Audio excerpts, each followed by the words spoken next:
I'm doing great. Thanks a lot. And I hope you and all your listeners are also feeling fine. Yeah, better every day, man. It is truly an honor. I hope I can keep up with you on this one. I mean, I guess the best way to start would be to say that we've heard from a lot of people who think that humanity is a lot older than we're led to believe, and I'm there. You got me. But there's still many different views of the alternative history world. Some think we've had periods of technology that rival what we have today. Some people think that we may have started on Mars. Some people think we've been educated or even engineered by an alien race. So there's many different thoughts on this. And just so we set the stage for the people listening, can you give us your perspective with a little overview of how you see humanity's timeline, if you wouldn't mind? Well, I'm very much influenced in my work by my studies in the ancient Sanskrit writings of India, which have a cyclical concept of time. Mm-hmm. Time goes in vast cycles. So in all of these cycles, according to these ancient texts, humans have been present. So I would expect to find a human presence going all the way back to the very beginnings of the history of life on Earth.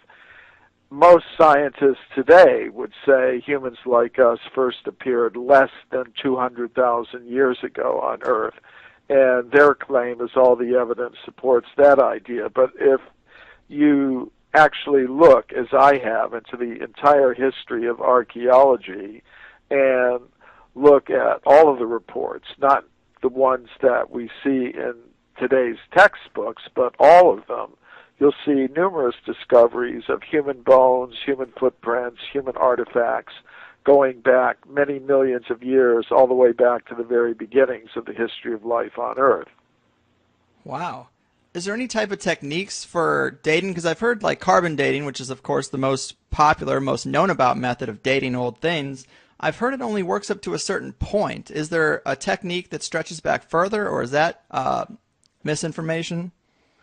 Well, you're correct that the radiocarbon method of dating has a very short period of time in which it's applicable. It's based on the concept that the body contains a type of radioactive carbon called carbon-14, and if an element is radioactive, that means it decays into other elements in what's called a half-life. And the half-life of carbon-14 is about 5,000 years. So that means after 5,000 years, half of it's gone. Another 5,000 years, half of what's left is gone. Gotcha. And so on. By the time you go back about 20 half-lives, or about 100,000 years, there's no more left to measure. So that's why that method only works back to about 100,000 years. There's another method that can be used on bone, and that's the uranium series method. It goes back about a few 100,000 years because the half-life of the radioactive elements is longer than the carbon half-life. So, but once you go back that far, there aren't any methods that will allow you to directly date human bones or any other type of bones. Therefore, scientists have to rely on dating of the age of the formations, the layers of rock in which bones and human artifacts may be found. So there are methods radiometric methods that allow them to date layers of rock of different kinds. Mm-hmm. For example, there's the potassium-argon method, which is used to date volcanic types of rock. And that method can go back millions and millions of years. But you don't use it to date the object or bone itself. You use it to date the layers of rock in which objects are found. So, yes, there are different dating methods, and they are applied in different ways. Right on. And let me ask you another question. I mean, considering all the research you've done on these ancient Sanskrit texts, would you walk us through a couple of your favorite writings? I mean, a lot of people consider these things to be fiction or moral tales or fables, but I mean, it makes sense to me that it would be a historical account. People would start writing down what's going on. But what are some of your favorite stories that are really interesting about that suggest maybe another technology or some type of other communication? Well, you're right. These writings contain historical elements. They contain philosophical elements. They contain all kinds of things. As far as descriptions of advanced technologies, I would say what I find most interesting is the descriptions of flying machines and spaceships. They're called vimanas. And there are many different kinds because the ancient Sanskrit texts say we live in a multi-level cosmos where the energies at the different levels are of different kinds. Some are more dense, some are more subtle energies. And there are descriptions of vimanas or spacecraft that operate in different energy fields. Some of them are made of ordinary metals like steel and iron, and others are made of more subtle energies, and there are descriptions of all different kinds. So I find that fascinating. I also find fascinating the descriptions of weapons resembling modern nuclear weapons.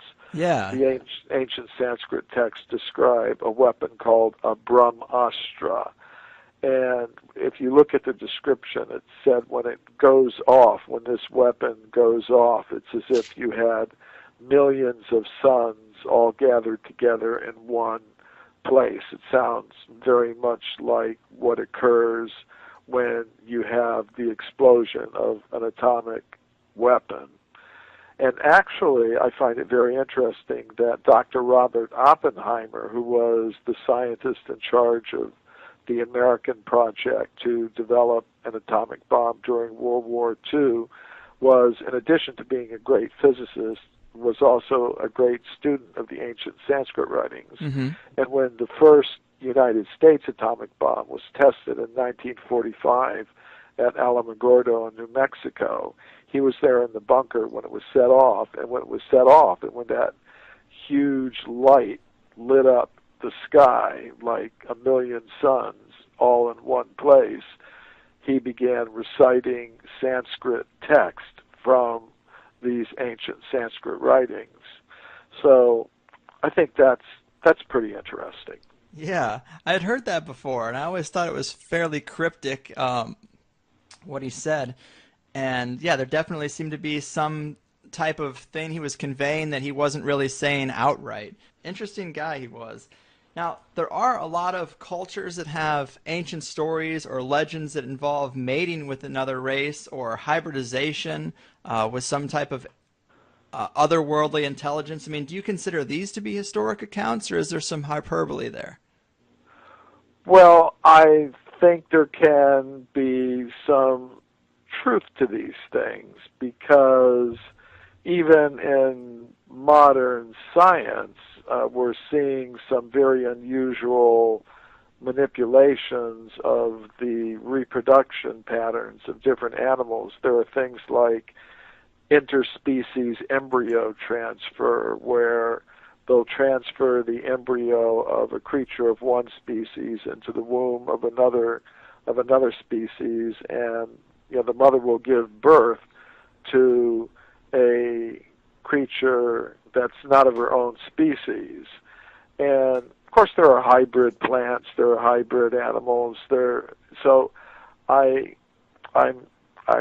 not surprised by some of the accounts that we see in the writings of different ancient wisdom traditions that talk about celestial terrestrial hybrids. For example, the Sanskrit text, the Mahabharata, is a text that talks about these things. There are 5 heroes called the Pandavas. They were 5 brothers, and they were fighting for the cause of right and justice and truth on earth. against the forces of darkness.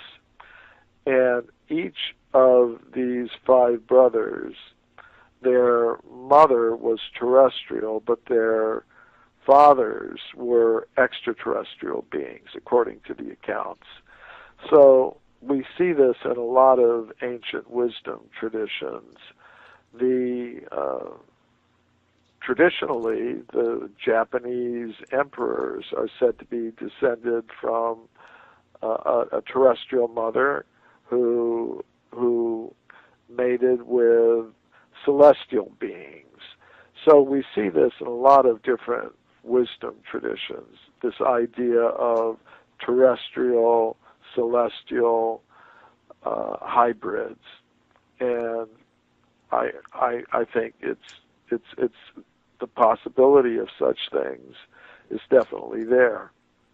Yeah, man. I mean, there's just too many cultures that reference that kind of stuff, and also just being given knowledge by sky people. And it's kind of funny because even in religions, it's just weird because how would in modern times translating the difference between gods and aliens seems almost impossible because you're talking about people who came from the sky, more advanced, have more technology, and it's almost like a given that they were probably trying to describe some type of, or it's more down to earth to think they were trying to describe some type of real being than some kind of idea of a god. But well, the way I look at it, I mean, I appeared in the series Ancient Aliens that aired on the History Channel over the past few years and is still airing. And my take on it is the two things aren't contradictory. I think there can be both things. Really? One thing doesn't rule out the other. I think, yeah, there can be other human-like beings from other parts of the universe with more advanced technology. And I think there can also be higher beings from more subtle realms of reality that have also visited the Earth, perhaps with different purposes in mind.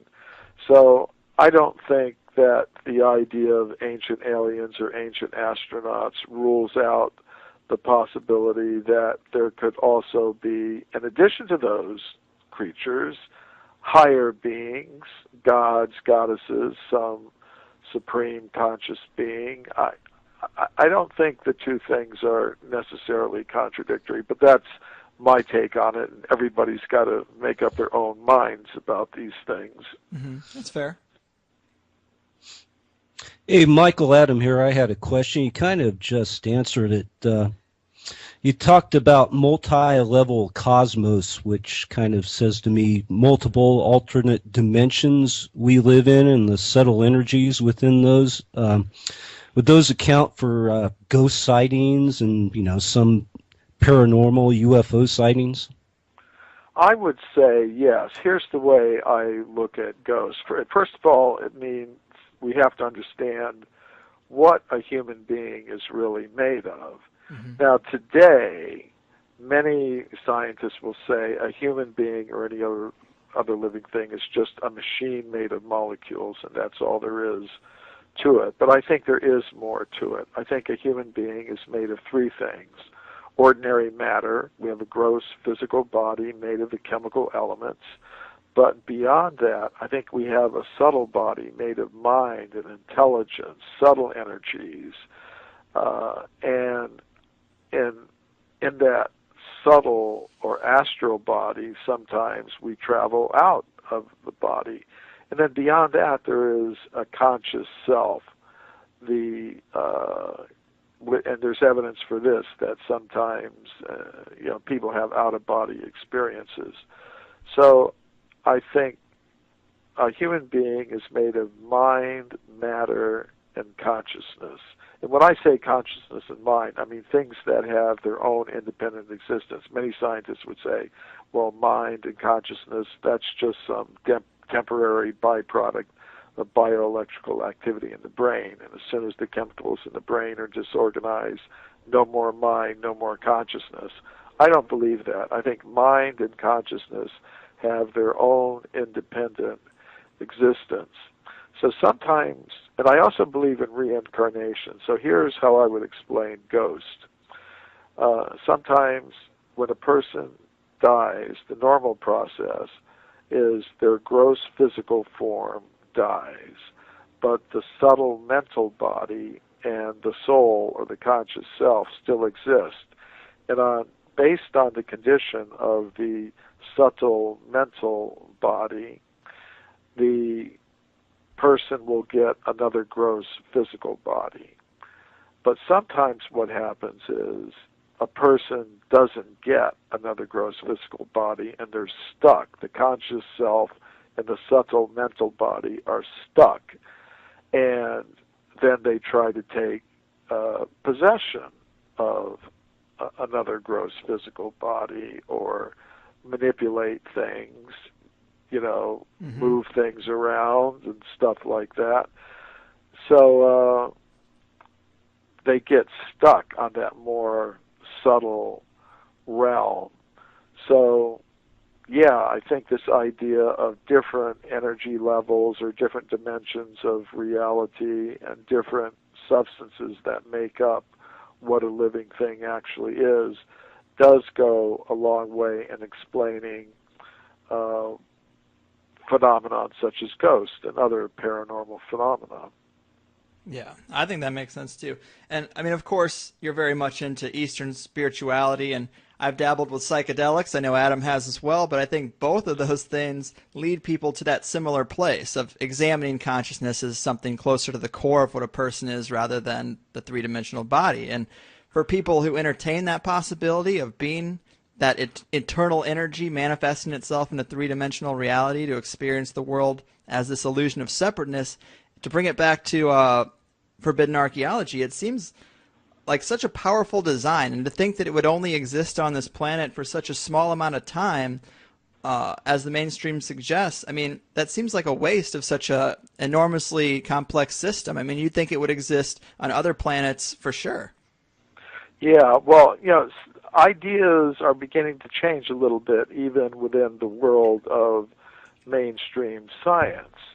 I'm a member of the World Archaeological Congress, which is one of the world's largest international organization of archaeologists. And every 4 years, they hold a congress, a big meeting in a different city in the world. In the last couple of meetings that they've held, as part of their official conferences, they've had sections where they discuss extraterrestrial archaeology. In other words, what if we're not alone in the universe? What if when we go to other planets, archaeologists find the remains of other civilizations and things like that? And most countries, including the United States, at one time or another have funded what they call SETI, Search for Extraterrestrial Intelligence. Yeah. And now we're starting to see a lot of reports in the news about discoveries of planets, Earth-like planets orbiting suns in other solar systems and other parts of the galaxy.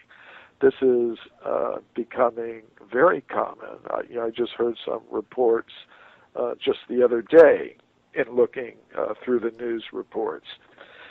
So this is something that I think we're gradually being prepared to accept, that we're not alone in the cosmos. I think Stephen Hawking, who's a famous astrophysicist, has said within the past couple of years that we're not alone in the universe. So it's something that I think is becoming more and more acceptable, even within the mainstream circles. They're gradually creeping in that direction. Well, this is kind of close to another question I was going to ask you. Is there's a lot of people in the alternative community that suggest, sometimes from ancient writings, sometimes other things, that we visited the moon or even came from Mars in the ancient past. Have you seen anything to suggest that that would be true or lead you to believe there might be some credence to those kind of stories? Well, the way I look at it is we're part of a whole cosmic hierarchy of beings. According to the ancient Sanskrit writings, there are 400,000 human-like species scattered throughout the cosmos on different levels of reality. So I wouldn't be surprised at all, to learn that, well, we're related to other intelligent, conscious beings who exist in other parts of our solar system, of our galaxy, of our universe. I wouldn't be surprised at all. However, in one sense, I think we're all extraterrestrials in this sense, that we are made of matter, mind, and consciousness. And I think that conscious self has an origin on some higher level of reality that I call the level of pure consciousness. Mm-hmm. So I think, and that's beyond the material universes. So I think we're all, whether we're now existing in, as you were calling them, three-dimensional material bodies on the Earth or Mars or wherever, some planet orbiting some sun in some other solar system, whatever, we're all ultimately from the same place. We're all ultimately related to each other. And it's just under the influence of some very incorrect ideas about reality that we divide ourselves on this Earth even into so many different competing groups. So I would kind of stress the unity, ultimately, of all conscious beings. And that makes sense, too. So to bring this back down to earth, pun intended, and talk about archaeology, outside of these ancient texts and old oral traditions, I mean, are there any major archaeological finds or structures that you'd consider to throw the biggest wrench in the conventional ideas about our human history? Oh, there are Numerous. hundreds of such cases. They were enough to get my book, Forbidden Archaeology, is 900 pages long, and Yes. it's full of hundreds of cases like that. Some of my favorite examples are the California gold mine discoveries, for example. During the gold rush days, miners were digging tunnels into the sides of mountains in the Sierra Nevada mountains and near the town of Sonora. And deep inside the tunnels in the solid rock, they were finding human skeletons, they were finding obsidian spear points, stone mortars and pestles, all kinds of stone tools and weapons. And these were found in layers of rock that modern geologists consider to be about 50 million years old. They were reported to the scientific world by Dr. J.D. Whitney, who was the chief government geologist of California. His report was published by Harvard University. But, we don't hear about these things very much today because of what I call a process of knowledge filtration that operates in the world of science. Yes. There were other scientists who lived at the same time as Dr. Whitney, like Dr. William Holmes, who was an anthropologist at the Smithsonian Institution in Washington. He said, if Dr. Whitney had understood the theory of human evolution, he wouldn't have published that report. In other words, there's a tendency among scientists to ignore, reject, and dismiss discoveries that radically contradict dominant theories and accepted ideas. And if that just happened once or twice, well, maybe you could overlook it. But if it happens hundreds of times, then I think you've got to ask what's going on here. So I always find it fascinating, not just that there are these discoveries of human bones, human artifacts, human footprints going back millions of years before mainstream science thinks that humans like us first came into existence.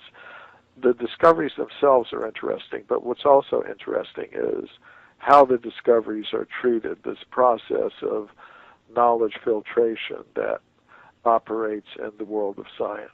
Yes, I'm really, really interested in that area specifically, the subject of information control.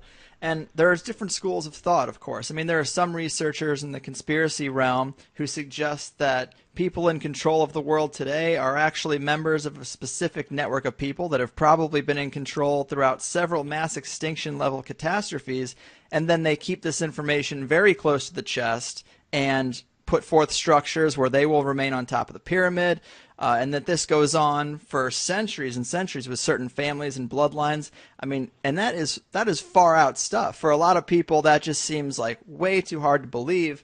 But sometimes when I see this type of information filtration, I'm like, is it just the ego of people who've been studying this for a long time? Or are there established institutions funded by these very families that make sure that the information fits inside a certain parameter, and if it doesn't, they just dismiss that? I mean, do you think that's a possibility that you entertain, or is that just too far off the reservation?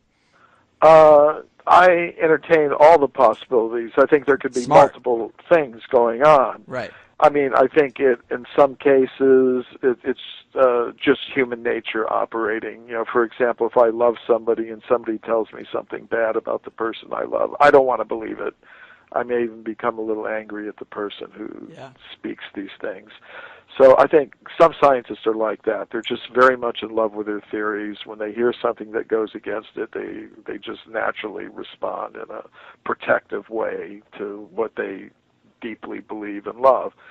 I think there are other elements involved as well. I think power can be an element in this. You know, we see that people who have power, particularly those who have monopoly power, don't like to give it up. And for centuries, there's been a group of scientists who have gotten a monopoly in the scientific institutions and education systems. And they're putting forward very materialistic conceptions of who we are and where we came from. Yep. And that gives them a great deal of control over human society, because the goals and values that we have are to a large extent determined by our concept of self. You know, for example, if I think I'm an American man, that's how I behave. So if you can define people's existence, so you tell them you're a machine made of matter in competition with other machines made of matter for survival, then that has the effect of causing people to think that to produce and consume more and more material things is the main purpose of human life. Yeah. So they do that. That generates huge amounts of wealth that flows in an unfair way into certain pockets, and there are a lot of interests in society, financial interests, political interests, other interests, that want to see that continue. They don't want to see people get distracted from that. Like, if people had a different concept of self, I'm a being of pure consciousness that's temporarily here in this world of matter, and I should be putting trying to satisfy my material needs in the most simple, natural, and efficient way possible, while putting most of my human energy into developing the resource of consciousness and elevating it back to its original pure state. That would be very bad in terms of because people would be spending less time and energy producing and consuming more and more material things. That would be very bad. Yes, it would. For those who want to keep people absorbed in producing and consuming more and more material things to the exclusion of every other type of human value and purpose. So I think, yes, there are groups of people that want to keep certain ideas intact because it keeps people focused on material production and consumption, which generates wealth for corporations, financial institutions, and governments, and nobody really wants to rock the boat. Right. Yeah, I think that's a brilliant breakdown. I mean, I've also often thought about that. These types of ideas, they unite people. Which makes war tougher. It makes having sweatshops That tougher. Um, absolutely right. our number one tool against an oppressive elite is our numbers. So if you keep us separated, we're not going to realize that power. We might not realize that it bothers us to have people in other countries making our stuff for pennies on the dollar, and then we might not get together and stand up to this power. So yeah, I think that's pretty powerful stuff. Yeah, I think there are basically two types of conscious beings in the universe. One type is trying to get more and more deeply involved in domination, controlling, and exploiting matter in competing groups.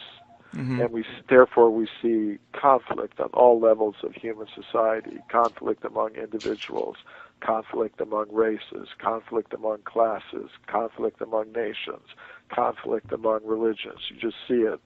But there's another type of person, conscious being, who's thinking, I am a being of pure consciousness. I'm not just a machine made of matter in competition with others for survival.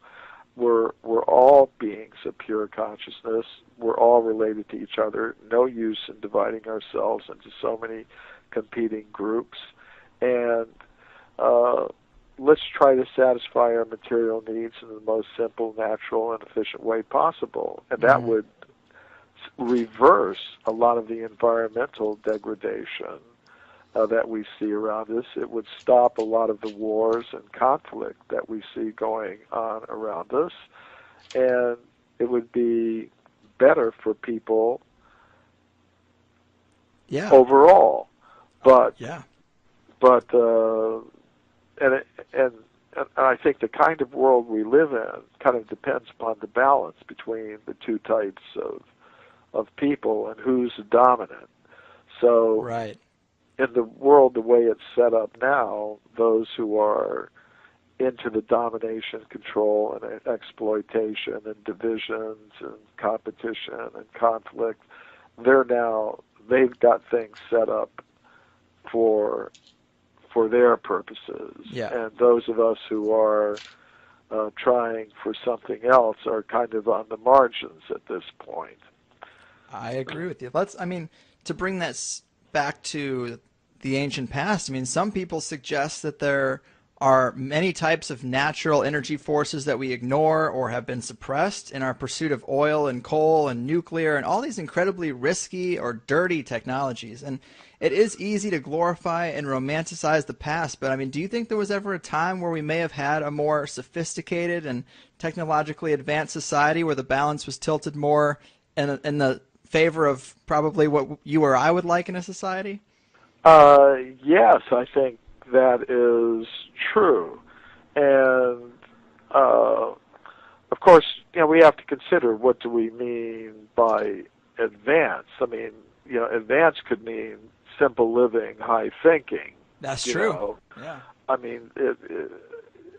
If we look at, the people who down through history whose reputations have survived, they tend to be spiritually minded people who were manifesting values like that. The Buddhas and the Christ and the avatars and things like that. They were representing this other point of view. So I think in the past there were, and there could be today, civilizations organized on a different basis than civilizations are organized today. Mm-hmm. Now, another... I think a lot of our modern technology is attempts to reproduce abilities people once had naturally. Yeah. I think people have abilities, like there's telepathy and remote viewing and things like that.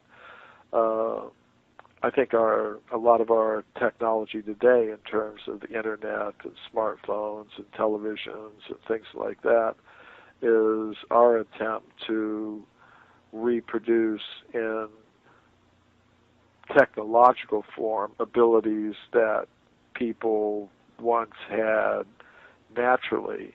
And not only do we try to reproduce natural psychic abilities that people have in technological devices, we try to do it in a way that makes them marketable, so that you can extract wealth from people and establish control over them.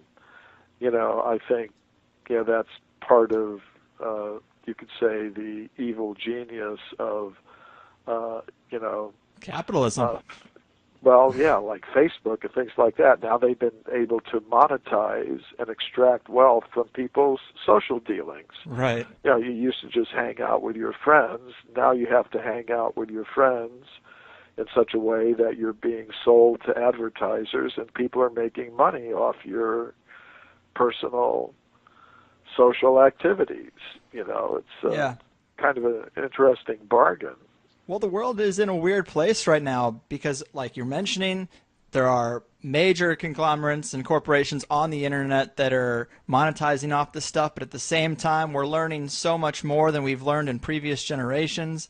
That connectedness is happening with us. We're seeing more of how people live on other big islands on this rock, and we're realizing like I said, it's not that different. It's a deal. It's a trade-off. It is. I think there's actually some positive things, but there's some negative things that go along with it. Agreed. And I think that as the internet finds more ways, this philosophy of the internet finds more ways to manifest in 3D reality, like we're seeing 3D printers. I mean, that's the number one way. Like that is torrenting music right there for objects.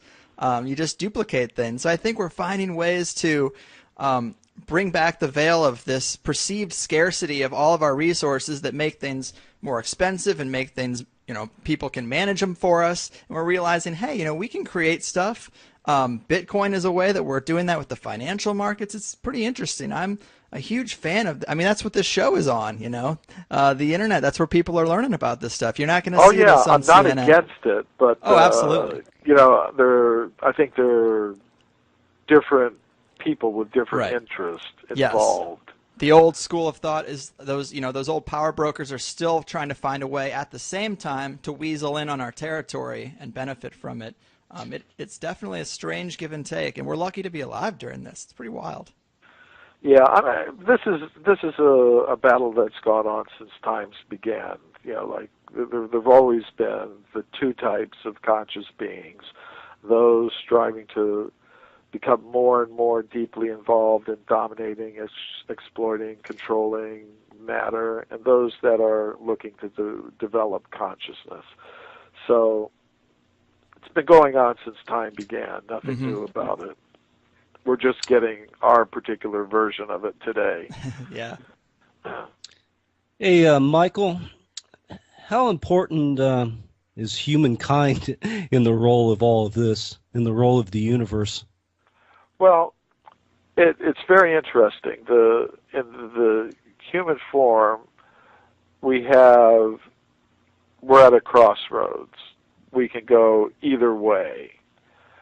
In the human form, it's possible for a conscious self to rise to a level of awareness where it can rise to a stage where it no longer has to exist in contact with matter and material forms, which are temporary. Say right now, our conscious self is connected with a body that's going to get old, it's going to get sick, it's going to die, it's going to take another birth and undergo another cycle of birth and death. And in Buddhist and Vedic philosophy, this is called samsara, the wheel of birth and death. And there's all kinds of limitations placed upon consciousness on this level of reality. In the human form, it's like a spaceship, a space vehicle, a very complex biological entity that can allow the conscious self to raise itself beyond all this and get to that level of pure consciousness where there is no birth, there is no death, there is no competition or scarcity or anything like that. So it's kind of a vehicle that has very advanced capabilities built into it if we choose to use them for that purpose. But the way society is structured today is we're encouraged to use this very capable vehicle for other purposes. And, so I think the human vehicle is very important in the cosmos because it has that capability to take conscious selves out of this whole cycle of samsara. But the human vehicle can also be used for domination, control, exploitation, and remaining entangled in samsara. So, man, another thread I wanted to pull with you just for fun are there's these stories that I'm fascinated with, these stories of giant skeletons. But whether or not there's a cover-up on this stuff or not, it seems really hard to get any kind of proof or valid information for these sources. I mean, do you think that's a credible thing? Do you entertain the idea of these ancient giant skeletons, or do you think that that's kind of a hoax? Well, I think that in the past, large-size humans did exist.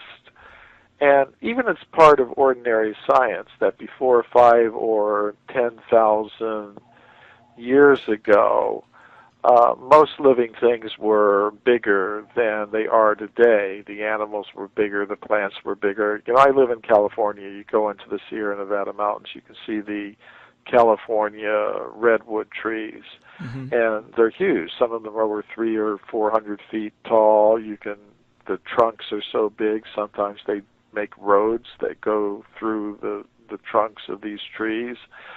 They're amazing. They're actually the largest living things on Earth, and some of them are over 5,000 years old. So I think they're kind of a holdover from that earlier time when things were bigger than they are today. So I think there were large-sized humans who existed in the past, but one has to be careful about it. I mean, you see a lot of photographs circulating on the web but they generally turn out to be, Photoshop hoaxes, and sometimes you can really identify them. There was a very famous one that was circulating all over the web. It's still circulating for many years. Shows us this huge skeleton, maybe 40 feet long, human, in the ground, and there are little scientists, archaeologists around it digging.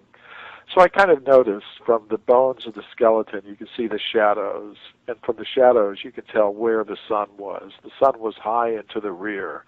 Now behind the huge skull of this creature, there was an archaeologist standing, and with a shovel in his hand.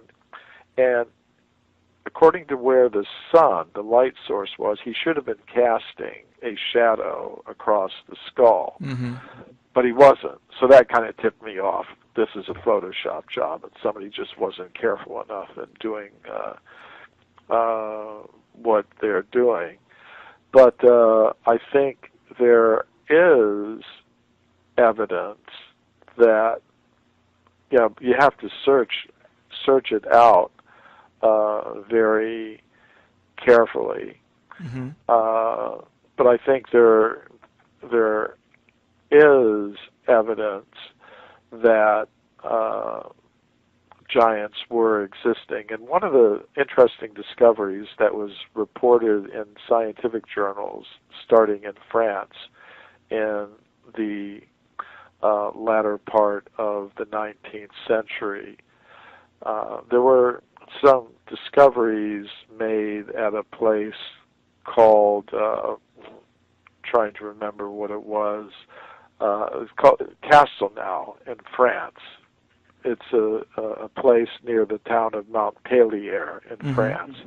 There was a a French archaeologist named Georges de la Pouge, and he found, and they're photographs of these bones in scientific journals. He found arm bones and leg bones that were human, and the leg bone was a femur or a thigh bone. And if you have a measurement of how big a thigh bone is, you can, physical anthropologists can tell you how big the human would have been that had a thigh bone of this size. So they determined the creature that had this particular thigh bone of this particular length must have been over 11 feet tall. So, wow. So I think there is some. This is the best documented case that I've seen so far. I'm very interested in cases like this, but as you were saying, finding evidence that really stands up to investigation is a little bit difficult. Yes. Yeah. But this is the best one I've seen so far. Right on. Well, it gives me hope that it's not all just a sham. On the subject of, multiple cataclysms, a lot of people talk about there maybe being 6 mass extinction events that we've gone through. A huge theme in these ancient writings seems to be a worldwide flood event. I mean, do you think that might have been the last of many major disasters that we've had to overcome? Well, yes, and it's interesting. If you look, say, in the ancient Sanskrit writings, they talk about vast cycles of time, and one of the units of these cycles is called the kalpa, or the day of Brahma. It lasts for about 4,320,000,000 years, and it's divided into subcycles called manvantars that each last about 300 million years. And according to the ancient Sanskrit calendar, we're now in the middle of the 7th manvantar of the current kalpa that we're in. So if we're in the 7th manvantar, that means there have been 6 manvantar cycles before us in this creation cycle. And according to the ancient Sanskrit text, between each manvantar there is a devastation involving a flood, which wipes out life on Earth. And if we're in the 7th manvantar, that means there have been 6 of these devastations before us, which matches up with what modern science says, that over the past couple of billion years, there have been 6 major extinction events spaced at intervals of several hundred million years. So it's kind of interesting that there are parallels between what modern paleontology says and what some of these ancient wisdom texts say about the history of life on Earth and the repeated catastrophes that have taken place. Now, this gets back to the multi-level universe that I was talking about. After so on our level of reality, there have been periodic devastations that have wiped out life on Earth, but the means for repopulating the Earth exist at higher levels of the cosmos. It's like now many people are into what they call cloud computing. Yes. Which means that you keep your files and your programs on some server up in the cloud, as they call it, which means that if your smartphone or computer gets destroyed or damaged, you can always get another device and download your pictures and songs and files and programs, which are kept up on the cloud. So I think a similar thing operates in the universe. Things can get destroyed on this level of reality. Modern science admits there have been these big extinction events. The ancient wisdom traditions talk about them as well, huge devastations that take place and wipe out life on Earth. But higher beings at that higher level of reality have the means and the resources to repopulate the earth when that happens. And I think that has happened repeatedly. Yeah, that's a really interesting concept. I mean, that's kind of like how genetic memory works. People talk about the possibility that instincts and things like that are actually memory, some type of genetic memory that we can tap into, as if each human is a computer tapping back into that cloud of information. Yeah, something like that. Of course, I would explain it in a slightly different way, that the soul or the conscious self maintains contact with a subtle body of mind and intelligence that incorporates memories. So in one lifetime, a whole group of memories would be imprinted in the mind and intelligence.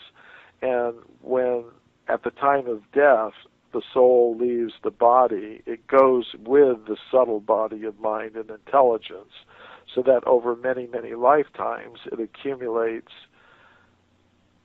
In other words, in our minds today, there are memories not just from this lifetime, but memories from perhaps many millions of lifetimes that we've existed on this planet, in human bodies and plant bodies, animal bodies, so that sometimes we have memories of things that just didn't occur in this life, or in dreams these things may come out. We may see things or hear things or experience things in dreams that we really can't trace to anything that's happened to us in this life. Or many people often have the experience of meeting someone that they've never met before in this life, but still they feel some relationship with that person, some strong connection with that person. I would say it could be either a memory from a past life, that we were connected with this person in a past life, and now we're reestablishing that connection in this life. Or sometimes people have these deja vu experiences. They go to a place they've never been to in this life, but they feel they've been there before, perhaps in a past life. So I think we do tap into a whole reservoir of memories and experiences that is not limited to our present experience in this body and this lifetime. Yeah, it's fascinating stuff, and it's a wonder why people today would rather watch football than explore those weird things about life. But I wanted to ask you another question about cataclysms. There seems to be like a lot of oral traditions, or at least a couple, where people talk about other types of global catastrophes other than a flood, particularly asteroids. Do you think that there's been times where, there's been some type of impact that has wiped out huge amounts of humanity, but yet little pockets have survived to pass on those type of oral stories?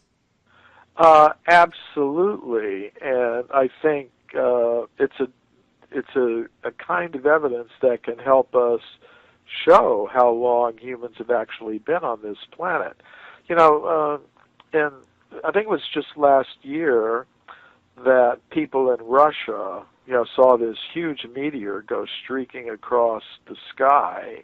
They recorded it on cell phone cameras and things like that, and it smashed into the earth. I think people have been witnessing such things for thousands, even millions of years, and it's recorded in some of their legends. There's some interesting cases in Australia where scientists have located impact craters, places where asteroids or comets or meteors have smashed into the earth and left craters. And the interesting thing is that local Australian Aboriginal people have in their legends accounts that, for example, a star fell down at this place. Now, what's really interesting is that scientists have been able to date these craters. There's one at a place called Wolf's Creek in Australia, in central Australia. And according to geologists, it's 300,000 years old. But the local tribe of Australian Aboriginal people that lives near there has legends about a star falling and hitting the earth. And that would tend to indicate that people saw this 300,000 years ago and kept it in their legends. Now, according to modern science, the human species, humans of our kind, are less than 200,000 years old, and they think the first humans came to Australia about 70,000 years ago. But there's this 300,000-year-old crater, and Australian Aboriginal people have legends about a star falling and making it. I take it as evidence that humans existed long before scientists now believe. There's another crater, impact crater, in Australia at a place called Goss's Bluff, and it's millions of years old, and the local people have a legend about how a star or celestial object fell at that place, making it, which indicates to me that people were existing millions of years ago to observe these things. At least that's the way that I look at it. Mm-hmm. Yeah, man. It's so exciting when ancient legends and modern science cross paths. That's that mysterious sweet spot that I love to hit.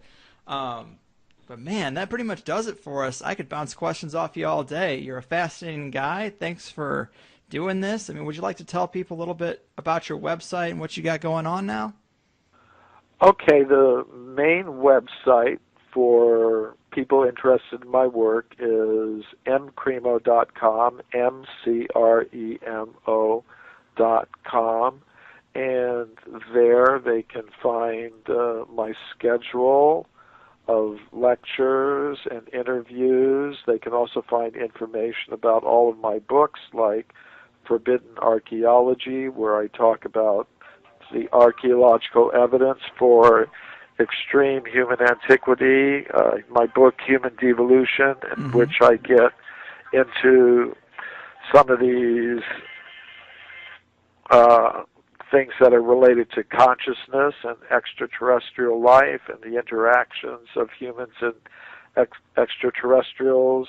My latest book, My Science, My Religion, which is a collection of 24 papers that I presented on these topics at major international scientific conferences.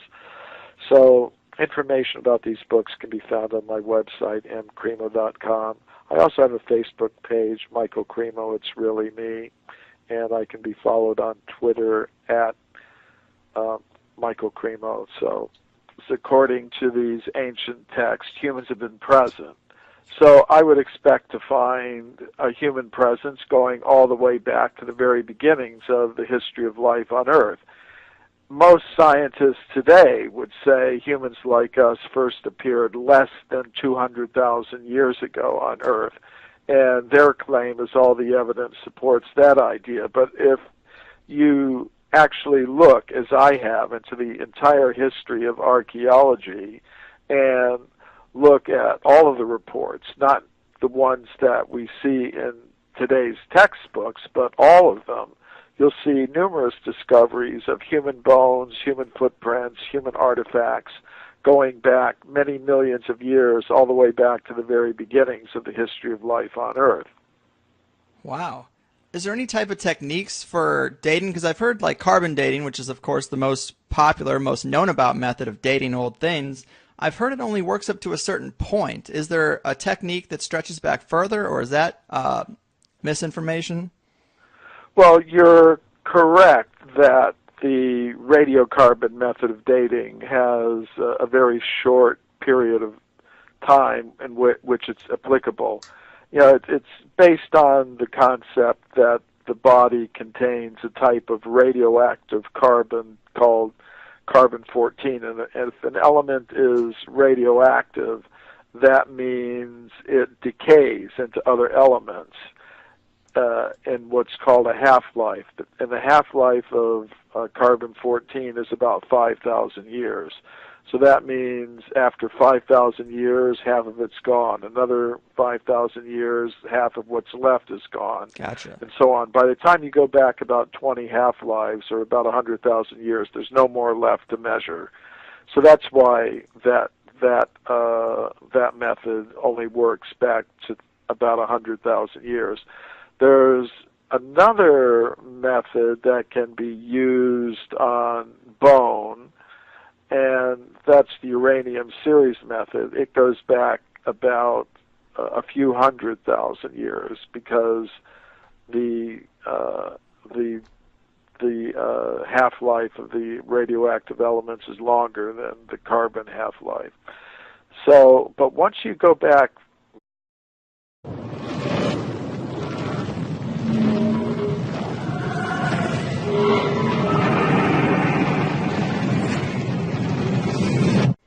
I'm doing great. Thanks a lot. And I hope you and all your listeners are also feeling fine. Yeah, better every day, man.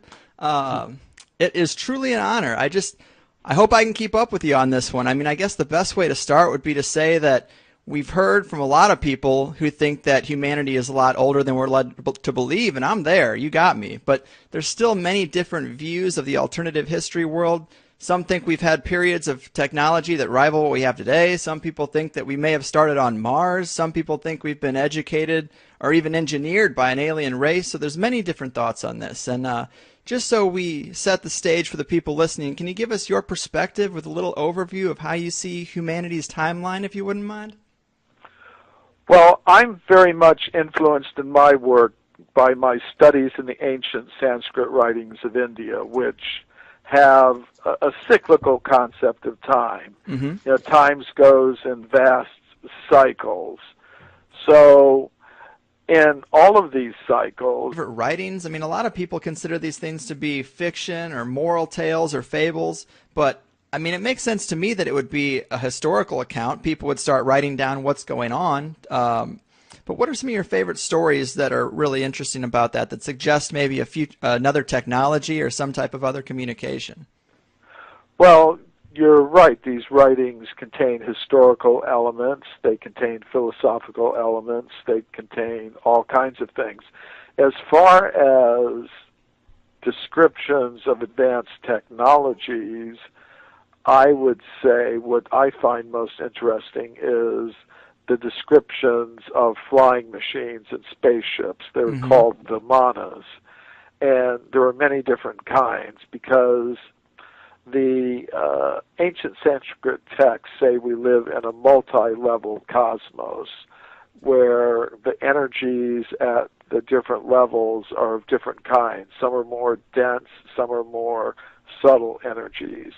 And there are descriptions of vimanas or spacecraft that operate in different energy fields. So that far, there aren't any methods that will allow you to directly date human bones or any other type of bones. Therefore, scientists have to rely on dating of the age of the formations, the layers of rock in which bones and human artifacts may be found.